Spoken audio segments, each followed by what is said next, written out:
I'm so excited to be here today and just to be alive and to bring this video to you guys. This is something new that I want to start doing on my website that's attached to my blog, Oh Mommy's Kitchen, and I'm so excited to be able to do that. It's been a long process. A lot of learning has taken place, but I really feel good about some content that I want to bring and just being as natural as I can be. I think that if anyone knows me, you would know that authenticity is very important to me, and I definitely want to bring that to the forefront.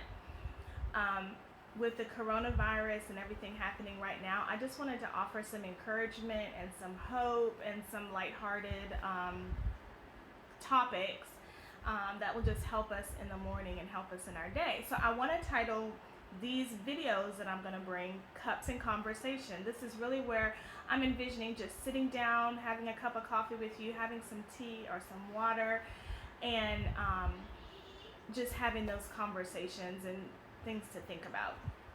The first cup that I want to talk about that I have recently gotten at my job actually is this cup right here. And I love it. It's very simple and clean and classic, and I love that about it also, but it really does retain the heat. I don't know if it's that company that just does that in general, but this cup really retains the heat, and I love it. It's from my job. I work at the table in Asheboro, and I love it. So that's my cup for the day. The scripture that I really want to talk about today that has really struck a chord with me is going to be found in Deuteronomy 2, verse 1.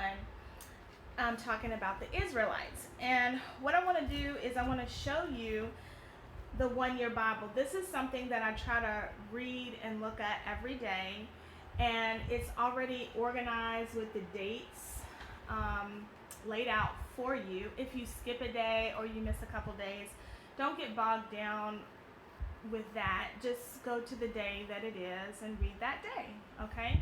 And if you really love that section of scripture, then you can look at YouVersion on your phone, look up the Bible, or get your physical Bible that's all lined up, and you can read a whole passage of scripture that way.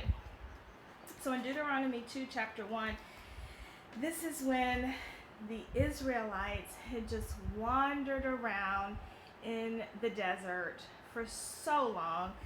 And it says here, then we turned around and headed back across the wilderness toward the Red Sea, just as the Lord had instructed me. And we wandered around in the region of Mount Seir for a long time. And that just got me thinking, sometimes I feel like the Israelites. I feel like I'm wandering around in a desert, in a wilderness, wondering, Lord, where are you? Where are your promises?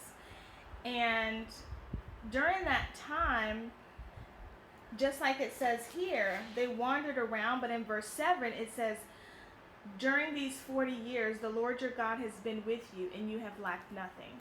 And so even though they wandered around and it felt hopeless, God was still with them, and they lacked nothing. God brought food from heaven. He watered the ground. He brought them water out of a rock. I mean, he just constantly provided. Not only that, but he was a pillar of fire and a cloud to direct them. So he definitely directed them. There was no Google Maps or way to get directions. So he definitely directed them to where they needed to go. So I love that. The Lord God has been with you, and you have lacked nothing. And that's how I feel, and that's what I want to encourage you with today, is no matter what you're facing, that God is with you. In Deuteronomy 3:22, I'm just going to flip over to that. It says, do not be afraid of the nations there, for the Lord your God will fight for you. And I just want to let you know, when you're in this time of wandering and you're in this time of wilderness and desert, know that God is with you and you have lacked nothing. But also, I don't have to be afraid of what the future brings, because God himself is fighting for me. And so let that encourage you today. I pray that helps your day and brings you a little boost of encouragement. And I'll see you next time.